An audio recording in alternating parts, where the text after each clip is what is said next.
At the center of our vision for national renewal is an ambitious campaign to reform international trade. For decades, the international trading system has been easily exploited by nations acting in very bad faith. As jobs were outsourced, a small handful grew wealthy at the expense of the middle class. In America, the result was 4.2 million lost manufacturing jobs and $15 trillion in trade deficits over the last quarter century. The United States is now taking that decisive action to end this grave economic injustice. Our goal is simple. We want balanced trade that is both fair and reciprocal. We have worked closely with our partners in Mexico and Canada to replace NAFTA with the brand new and hopefully bipartisan U.S.-Mexico-Canada agreement. Tomorrow, I will join Prime Minister Abe of Japan to continue our progress in finalizing a terrific new trade deal. As the United Kingdom makes preparations to exit the European Union, I have made clear that we stand ready to complete an exceptional new trade agreement with the UK that will bring tremendous benefits to both of our countries. We are working closely with Prime Minister Boris Johnson on a magnificent new trade deal.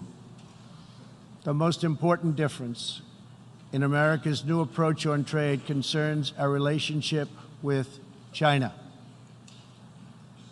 In 2001, China was admitted to the World Trade Organization.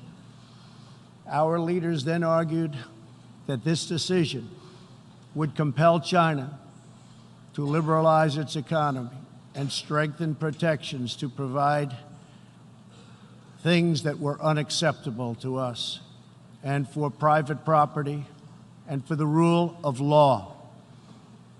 2 decades later, this theory has been tested and proven completely wrong. Not only has China declined to adopt promised reforms, it has embraced an economic model dependent on massive market barriers, heavy state subsidies, currency manipulation, product dumping, forced technology transfers, and the theft of intellectual property, and also trade secrets on a grand scale. As just one example, I recently met the CEO of a terrific American company, Micron Technology, at the White House. Micron produces memory chips used in countless electronics. To advance the Chinese government's 5-year economic plan, a company owned by the Chinese state allegedly stole Micron's designs, valued at up to $8.7 billion. Soon, the Chinese company obtains patents for nearly an identical product, and Micron was banned from selling its own goods in China. But we are seeking justice.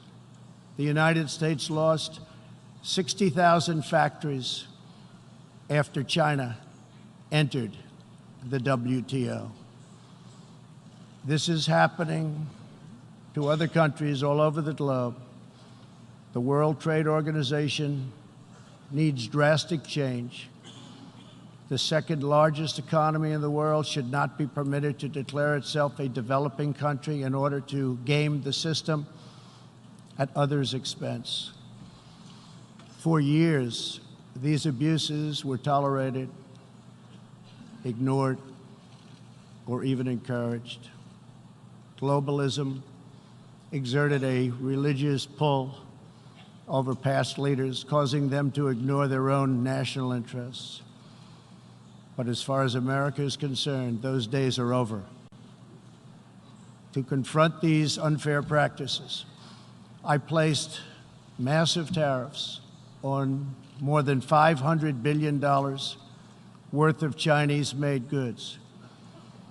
Already, As a result of these tariffs, supply chains are relocating back to America and to other nations, and billions of dollars are being paid to our Treasury. The American people are absolutely committed to restoring balance to our relationship with China. Hopefully, we can reach an agreement that will be beneficial for both countries.